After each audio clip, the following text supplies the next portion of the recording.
Hello বন্ধুরা, আমি হাসনাত। তোমরা আমার চ্যানেল ম্যাথমেটিক্স বাই হাসনাত। বন্ধুরা, ডাব্লিউপি কেপির জন্য আমরা অঙ্ক শেখার চেষ্টা করছি, জানার চেষ্টা করছি। আজকে খুবই গুরুত্বপূর্ণ 9টি অঙ্ক নিয়ে আমরা আলোচনা করব এই ক্লাসে। এই অঙ্ক অ্যাকচুয়ালি বর্তমান যে পরীক্ষার প্যাটার্ন আর অঙ্কের যে ধরন সেই অনুযায়ী কিন্তু খুবই গুরুত্বপূর্ণ। তাই প্রত্যেকটি অঙ্ক একটু দেখে নাও, একটু জেনে নাও, যাতে করে তোমাদের আগামী পরীক্ষাতে যদি ফেস করে এই ধরনের অঙ্ক তাহলে যেন সহজে করতে পারো। তো চলো শুরু করি। প্রথম অঙ্ক দেখো, বলা হয়েছে রুটের ভেতরে 11, 12, 13 এবং 14 গুণ হয়ে আছে, তার সঙ্গে এক যোগ, এর মান কত হবে? তো এগুলো নাম্বার সিস্টেম বা সরলীকরণের অঙ্ক, ঠিক আছে? তো কিভাবে করবে এগুলো? একটা প্যাটার্ন ফলো করতে হয়, এগুলোতে একটা লজিক থাকে। কি লজিক? দেখো কোশ্চেনটার দিকে যদি তাকাও তাহলে তুমি দেখতে পাচ্ছ 11, তার সঙ্গে 12, 13, 14 পরপর 4টি সংখ্যার গুণ আছে, পরপর তার সঙ্গে এক যোগ দিয়ে পুরোটার বর্গমূল। তো কিভাবে করবে? এগুলো তো গুণ করে করা সম্ভব না, বাট সম্ভব, কিন্তু উচিত তো নয়, তাই না? তো কিভাবে করলে খুব সহজে পাবে? চলো আমরা ট্রিক্স শেখার চেষ্টা করি। প্রথমে একটা ছোট্ট নাও।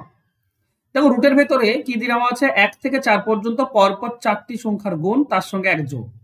তার মানে তোমরা যদি গুণ করো তো 2 1 কে 2, 2 3 6, 6 4 24, 24 আর এক যোগ করলে 25 হয়। তার মানে রুট 25, তার মানে হচ্ছে 5। এটার সমাধান করলে আমরা 5 পাই।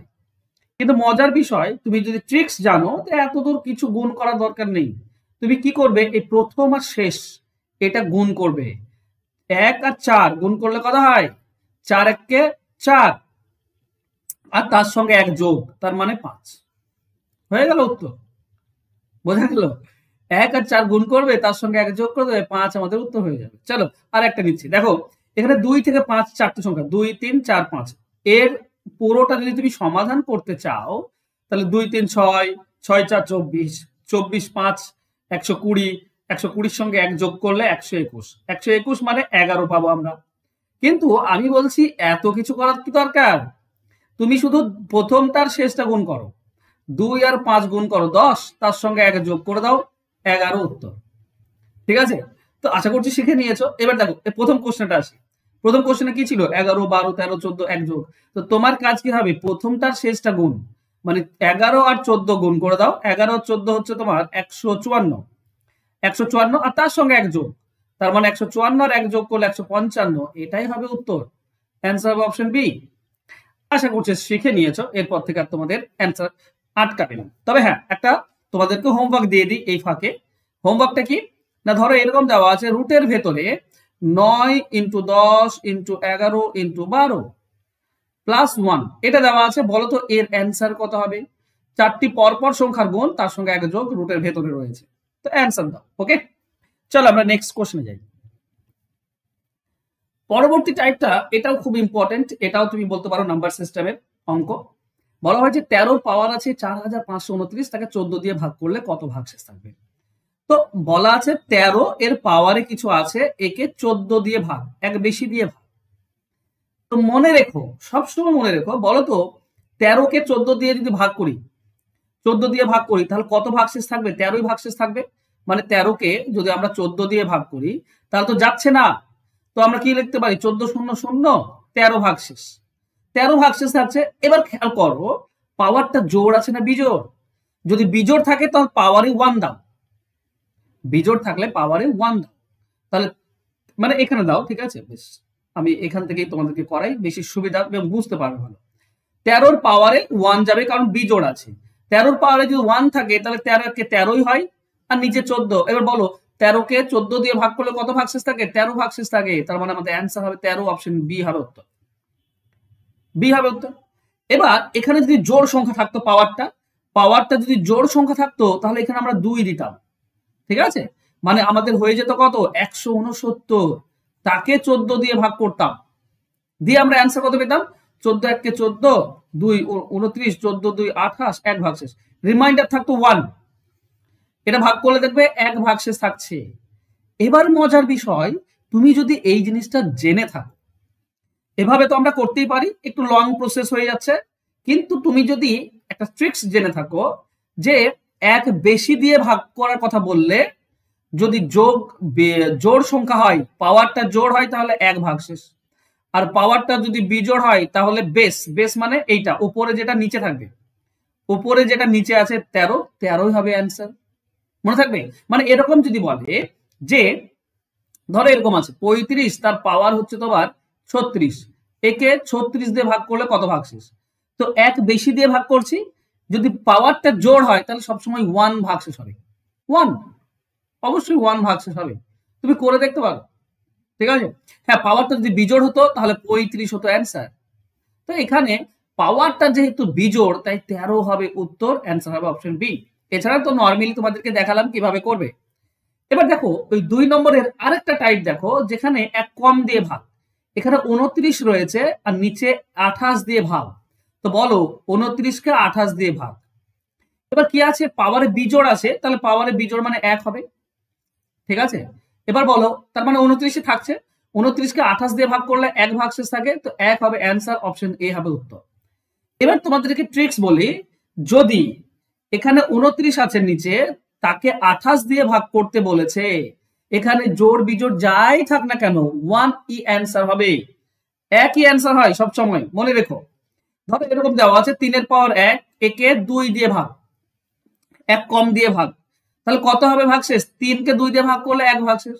আচ্ছা 3 এর পাওয়ার যদি 2 দিই, 3 এর পাওয়ার 2, তাকে 2 দিয়ে ভাগ, তাহলে কত ভাগশেষ? তাহলেও দেখো 1 ভাগশেষ থাকবে।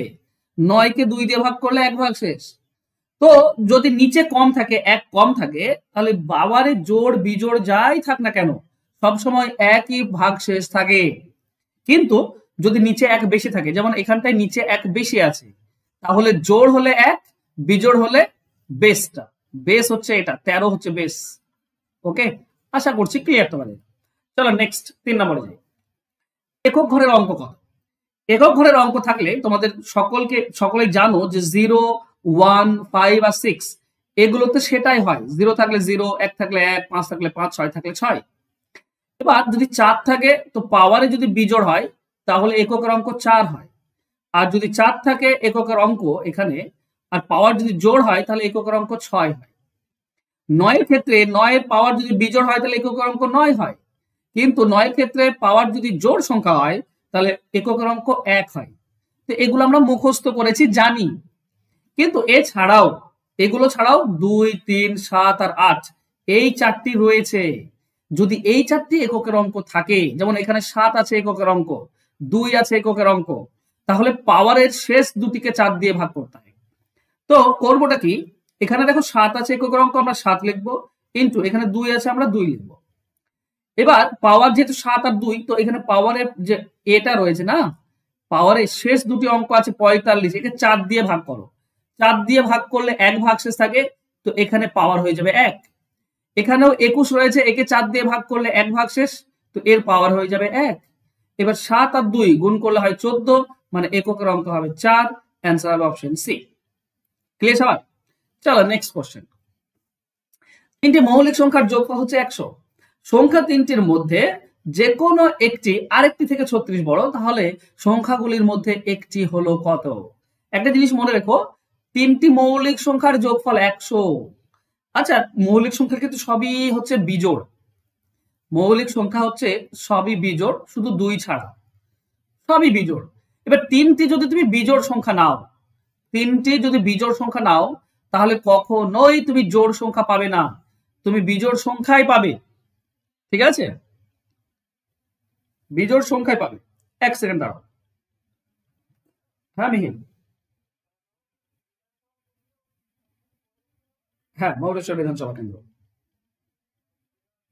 জেলা বীরভূম, ঠিক আছে? আর এইটা দেখে লিখেছো অংশ নম্বর? হ্যাঁ ঠিক, একদম। আর ওই মৌলেশ্বর বিধানসভা তার আগে কি লেখা আছে? হ্যাঁ, ওটা বিধানসভা ক্ষেত্রের নাম্বার, ঠিক আছে? ওকে, আর কিছু? ওকে ওকে ওকে, তাহলে আমি যেটা বলছিলাম সেটা হচ্ছে কি, 3টি বিজোড় সংখ্যা কখনোই যোগফল জোড় হয় না, বিজোড়ই হয়। কিন্তু এখানে দেখো জোড় রয়েছে, তাই না? জোড় রয়েছে, তার মানে জোড় সংখ্যা মানে তার মানে অবশ্যই 2 একটা সংখ্যা হবে, 3টি মৌলিক সংখ্যার মধ্যে 2 একটা হবে। এরপরে তুমি যে কোনো বিজোড় সংখ্যা নাও, দুটি, এটা জোড় হয়। জোড় হবে একদম। তার মানে একটা মৌলিক সংখ্যা অবশ্যই 2। তাহলে বলো এই যে 100-র মধ্যে যদি একটি মৌলিক সংখ্যা 2 হয়, তো বাকি দুটি মৌলিক সংখ্যার যোগফল হবে 98। বাকি যে দুটি মৌলিক সংখ্যা তাদের যোগফল হবে 98, 2 বাদ দিয়ে দিলাম দুটি। আর এই দুটি বলেছে একটি আরেকটি থেকে 36 বড়, মানে দুজনের মধ্যে পার্থক্য হচ্ছে 36-এর। দুজনের মধ্যে পার্থক্য 36। এবার আমরা কি জানি, যদি যোগফল আর বিয়োগফল বলা থাকে তাহলে বড় সংখ্যাটা হয় যোগ করে, যোগফল আর বিয়োগফলকে যোগ করে 2 দিয়ে ভাগ। ঠিক আছে, তার মানে কত হবে 134, 2 দিয়ে ভাগ করলে হচ্ছে 67। তাহলে বড় সংখ্যাটা হবে 67।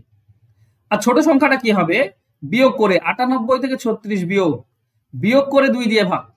তার মানে কত হবে 98 থেকে 30 বিয়োগ করলে হচ্ছে তোমার 68, 62 হচ্ছে। 62কে 2 দিয়ে ভাগ করলে 31, ছোট সংখ্যাটা হবে 31। আর এই দুটি মৌলিক সংখ্যা। এবার তাহলে আমাদের কাছে কি হবে 2, 67 আর 31, এই হচ্ছে তিনটি সংখ্যা যে তিনটি যোগ করলে 100 হয়। আমাকে যে কোনো একটি চেয়েছে, তো 2, 67 বা 31 যে কোনো একটি থাকবে। দেখো একটি রয়েছে 67, এটাই আমাদের উত্তর। ঠিক আছে, চলো নেক্সট কোশ্চেন। যদি কোনো ভগ্নাংশের লব 20% আর হর 10% বাড়ে, তাহলে ভগ্নাংশটা হয় 6/7। প্রথম ভগ্নাংশের কত? ইম্পর্টেন্ট অঙ্ক। এখানে একটা জিনিস তোমাদেরকে বলা ভালো, এখানে শুধু 20 বাদ দিয়ে 120ও দিতে পারে, বা শুধু 10 বাদ দিয়ে 110ও দিতে পারে। তো এই জায়গাটা কনফিউজ হয়ে যেও না। যদি 120 আর 110 বলে তাহলে এদের সঙ্গেও 100 যোগ হবে। কি করে? ভালো করে বোঝো। যদি আমি এই ধরনের অঙ্ক শর্টকাটে করতে চাই, তাহলে যেটা নতুন ভগ্নাংশ সেটা লিখবো 6/7 ইন্টু দেখো লব 20% বাড়ে, তো 100 যোগ করে দাও 120, সেটা হরে দেব। আর হর 10% বেড়ে যায় মানে 110, সেটা লবে দেব। উল্টে যাবে। কেন উল্টে যায় জানো? এই পাশ থেকে ও পাশ নিয়ে আসলে সমান চিহ্নের উল্টে যায়। ঠিক আছে, এবার কাটাকাটি করে দাও। কাটাকাটি করলে দেখো এটা 0 0 কাটবে, 6 দিয়ে 12 কাটলে আমরা 2 পাই। তার মানে উপরে 11, নিচে হবে 14। এটাই হবে উত্তর। অ্যান্সার হবে অপশন সি। খুব শর্টকাট অ্যান্সার। এবার যদি 110 আর 120 লিখলাম, তো 100 যোগ করার পর যদি 120 বলতো তাহলে 220 হতো, তখন নিচে 220 হতো। মানে যাই বেড়ে যাবে 100 যোগ করতে হয়, আর যদি বলে কমে যায় তাহলে 100 থেকে সেটা বিয়োগ করতে হয়। ওকে, চলো নেক্সট কোশ্চেন। আচ্ছা, এই অঙ্ক তো তোমরা ফেস করেছো, তবু আমি এই অঙ্কটাতে ইম্পর্টেন্ট কেন বলছি, একটা পজ করো। পজ করে এর অ্যান্সার করে বলো তো। অপশন দেখো তো, এ বি সি ডি, কোনটা হবে উত্তর? কোনটা হবে উত্তর? পজ করে বলো বলো, এ বি সি ডি কোনটা উত্তর? ওকে, উত্তর পেয়ে গিয়েছো? ওকে, আমি জানি অনেকেই অপশন এ উত্তর করেছো, অনেকেই অপশন এ উত্তর করেছো, আর এই উত্তরটা ভুল উত্তর। 1 উত্তর কখন হবে, মানে এই 25কে 12 দিয়ে ভাগ কখন করব? 25কে 12 দিয়ে ভাগ করেছো তোমরা, 12 2 24, 1 ভাগ শেষ। কিন্তু এটা ভুল। 25কে 12 দিয়ে ভাগ তখনই হবে যখন এই 121কে 12 দিয়ে ভাগ যাবে তখন। এখানটায় যদি 11 হতো তাহলে ঠিক ছিল, 25কে 11 দিয়ে ভাগ করতাম। কিন্তু এই 121কে 12 দিয়ে ভাগ যায় না। তাহলে অ্যান্সার বের করার উপায় কি? এই প্রথম ভাগ শেষ আর ভাজক সেটা যোগ করতে হয়। 121 আর 25 যোগ করতে হয়, তাকে 12 দিয়ে ভাগ করলে আমরা অ্যান্সার পাবো। এটা যোগ করলে কত হবে? 146, তাকে 12 দিয়ে ভাগ করো। 12 1 12, তাকে 2 26, 12 2 24, 2 ভাগ শেষ। অ্যান্সার হবে অপশন বি। মনে থাকবে? হ্যাঁ, যদি বলতে 121কে 11 দিয়ে ভাগ তাহলে হয়ে যায়, তাই না? অনেক সময় হয়ে যায়, কিন্তু যেহেতু 121কে 12 দিয়ে ভাগ যায় না, তখন হবে না। নেক্সট, কোন ক্ষুদ্রতম সংখ্যাকে 5 6 7 দ্বারা ভাগ করলে প্রতি ক্ষেত্রে 3 ভাগশেষ থাকে, কিন্তু 9 দ্বারা ভাগ করলে কোনো ভাগশেষ থাকে না? তো এইসব ক্ষেত্রে অপশন ধরে করাটাই সব থেকে বেটার। আমি অপশন ধরে করছি না। দেখো এই ধরনের অঙ্কের ক্ষেত্রে কি হয়, 5 6 আর 8 এর লসাগু বের করতে হয়। এর লসাগু কত হবে? 2 দিয়ে কাটা যাচ্ছে, 5 3 4, 4 3 12, 12 5 60, 120। 120 হচ্ছে লসাগু। প্রতি ক্ষেত্রে 3 ভাগশেষ থাকে, তাহলে 120 সঙ্গে 3 যোগ করে দাও, মানে 123। এই হচ্ছে সংখ্যা যেটা 6 5 8 দিয়ে ভাগ করলে 3 ভাগশেষ থাকে। কিন্তু আরেকটা শর্ত আছে, 9 দ্বারা ভাগ করলে কোনো ভাগশেষ থাকে না, মানে 9 দ্বারা ভাগ করা যাবে। এটা 9 দিয়ে ভাগ করা যায় না, 9 একে 9, 3 33, 9 দিয়ে ভাগ করা যায় না, তো এটা হবে না। এখন কি হবে, এটার গুণিতক নেব। এবার এটা 120 কে 120 নিয়েছিলাম, এবার 2 দিয়ে 120 কে 2 দিয়ে গুণ করলে 240, তার সঙ্গে 3 যোগ, তার মানে হবে 243। এটা ওই যে 5 6 8 দিয়ে ভাগ করলে 3 ভাগশেষ থাকে। 9 দিয়ে ভাগ করা যায় কি? 9 2 18 থাকে, 6 66, 9 3 9 7 63, এটা 9 দ্বারা ভাগ করা যাচ্ছে, তার মানে এইটা হবে আমাদের উত্তর। অ্যান্সার হবে অপশন বি। তো এটা ইম্পর্টেন্ট, হ্যাঁ, এটা করবে তোমরা একটু ভালো করে বুঝে। নেক্সট, কোন বৃহত্তম সংখ্যা দিয়ে 964, 1238 এবং 1400 কে ভাগ করলে যথাক্রমে 41, 31 এবং 51 ভাগশেষ থাকে? দেখো, বৃহত্তম সংখ্যা দিয়ে বলেছে মানে গসাগু বের করতে হবে। কার গসাগু? যদি আলাদা আলাদা ভাগশেষ থাকে তাহলে ভাগশেষগুলোকে বিয়োগ করে গসাগু, ঠিক আছে, বিয়োগ করে গসাগু। তো কি হবে? 964 থেকে 41 বিয়োগ করে দাও। ওকে, এক সেকেন্ড। 964 থেকে 41, 40 বিয়োগ করলে হচ্ছে তোমার 24 23, 923 পাচ্ছ, ঠিক আছে। এই জায়গাটা আমার ভুল হয়, হ্যাঁ, এই যোগ বিয়োগে, খুব ছোট্ট যোগ বিয়োগে আমার ভুল হয়ে যায়, তো তোমরা একটু সাবধানে করবে যাতে করে তোমাদের ভুল না হয়। 923, তারপরে 1238 থেকে 31 বিয়োগ করে দাও, 1207। 1400 থেকে 51 বিয়োগ করলে আমরা পাবো 1349। এবার দেখো, খেয়াল করো, এই সবগুলোকে গসাগু বের করা মানে সবগুলোকে ভাগ যাবে এরকম একটা সংখ্যা। তুমি ভাগ পদ্ধতিতে করতে পারো, কিংবা আর একটা সহজ উপায় আছে। সহজ উপায় কি জানো? এই দুটির মধ্যে গ্যাপ কত? 1250 আর 923, এর মধ্যে গ্যাপ কত? এইগুলো 1207, সরি, গ্যাপ কত দেখবে তোমরা পাবে 284। আবার এই দুটির মধ্যে গ্যাপ কত, মানে 1207, তার সঙ্গে যদি তোমরা দেখো 1349, তাই না? 1300, এই দুটোর মধ্যে গ্যাপ কত? ওকে, তোমরা পাবে 142, ঠিক আছে। দেখো, এই দুটি গুণিতক, তাই না? এবার তোমাকে দেখতে হবে এই যে 284 আর 142 কোন সংখ্যা দিয়ে ভাগ করা যায়। তো দেখো, 71 দিয়ে ভাগ করা যায়, 71 2 142, 71 2 142, বা 71 না থাকতে পারে 142ও থাকতে পারতো, ঠিক আছে, অপশনে 142ও থাকতে পারতো, কারণ 142 কে এটা দিয়েও ভাগ করা যায়, এটা দিয়েও ভাগ করা যায়। তো সবসময় যে শুধু 71ই অপশনে যেটা আছে সেটাই পাবে তা নয়, অপশনেও গুণিতকটা থাকতে পারে, আমি সেই সম্ভাবনাটাও তোমাদেরকে বলে দিচ্ছি। কিন্তু হ্যাঁ, কারণ 71 দিয়ে যাবে এটা তো কল্পনা করা আমাদের মুশকিল, তাই না? এই যে তিনটি সংখ্যা 923, 1207 এবং 1349, এটা 71 দিয়ে ভাগ করা যায়, এটা কে কল্পনা করবে? খুব মুশকিল। তো সব থেকে ভালো হচ্ছে এগুলো বিয়োগ করা। বিয়োগ করার পর যেটা পাচ্ছ সেটা কত দিয়ে ভাগ করা যায় সেটা করা একটু সহজ। তো 284 এবং 142 এটা 71 দিয়ে ভাগ যায়, তো 71 হবে আমাদের উত্তর, ঠিক আছে। এই হচ্ছে ব্যাপার, এইভাবে তুমি সহজে বের করতে পারো। চলো নেক্সট কোশ্চেন। এই কোশ্চেনটা তোমাদেরকে আমি আজকে হোমওয়ার্কে রাখলাম, দুটি হোমওয়ার্ক, প্রথমে একটা হোমওয়ার্ক দিয়েছি, এই একটা হোমওয়ার্ক থাক, এটা আমরা নেক্সট ক্লাসে করব। কি বলেছে? কত চক্রবৃদ্ধি সুদের হারে 32,000 টাকা 9 মাসে সুদের হারে 544 টাকা সুদ হয়, যেখানে চক্রবৃদ্ধি সুদ 1/4 মানে 3 মাস অন্তর অন্তর দেওয়া হচ্ছে। এই ধরনের অঙ্কের ক্ষেত্রে 3 মাস অন্তর অন্তর 9 মাস সুদ দেওয়া হচ্ছে, মানে সুদ পাবে 3 বার। আর সুদের হারটা কি হবে? যেহেতু 3 বার মানে 4 বার 3 মাস হয়, এক বছরে 4 বার হয় 3 মাস 3 মাস 3 মাস 3 মাস, তাহলে সুদের হারটা যেটা পাবো সেটা অ্যাকচুয়ালি 4 ভাগের 1 ভাগ পাচ্ছি। যদি তোমাকে কত বার্ষিক সুদ চাই তো সেটা গুণ করতে হবে, পরে সুদের হারের সঙ্গে 4 গুণ করতে হবে। তো 4 দিয়ে গুণ করে একটাই পাই, সেটা হচ্ছে 120। তো 120 হবে উত্তর। কিন্তু তোমরা অঙ্কটি ভালো করে করো, ঠিক আছে, অঙ্কটিকে সুদের হারটা বের করো। সুদের হার বের করে তোমাদেরকে নিয়ম বলেছিলাম, সুদ আসল বাই আসল, ঠিক আছে। সুদ আসলকে আসল দিয়ে ভাগ করো, যেহেতু 3 বার সুদ, তো পাওয়ারে 3 আনার চেষ্টা করো, পাওয়ারে 3 আনার চেষ্টা করো, নিয়ে যেটা পাবে সেটা হবে বেস, বেসের সঙ্গে 100 গুণ 100 বিয়োগ করবে, ঠিক আছে। তুমি সুদের হার পাবে, যে সুদের হার পাবে তার সঙ্গে 4 দিয়ে গুণ করবে, তুমি বার্ষিক সুদের হার পেয়ে যাবে, ঠিক আছে। আমি পুরোটাই করে দিলাম তোমাদের। ওকে, চলো নেক্সট, ফাউন্ডেশন ব্যাচ। যারা অঙ্ক শিখতে চাও আমার কাছে, প্রত্যেকটি যে চ্যাপ্টার রয়েছে প্রত্যেকটি চ্যাপ্টারে একদম বেসিক থেকে একদম অ্যাডভান্স এবং সব টাইপ যদি শিখতে চাও তাহলে ভর্তি হতে পারো। 299 টাকা হচ্ছে কোর্স ফি, আর এই হচ্ছে ফোন নাম্বারে যোগাযোগ করে তাড়াতাড়ি ভর্তি হয়ে যাও, কারণ ফাউন্ডেশন ব্যাচ যেখানে তুমি অঙ্ক শিখতে পারবে। ওকে, আমি হাতে নাতে অঙ্ক শেখাই। আর আজকে ক্লাস যদি ভালো লাগে তো অবশ্যই একটা লাইক কমেন্ট শেয়ার করে দিও। আশা করছি ভালো লেগেছে ক্লাস, তো একটু শেয়ার অবশ্যই করে দিও। থ্যাংক ইউ সো মাচ, দেখা হবে নেক্সট ক্লাসে, বাই।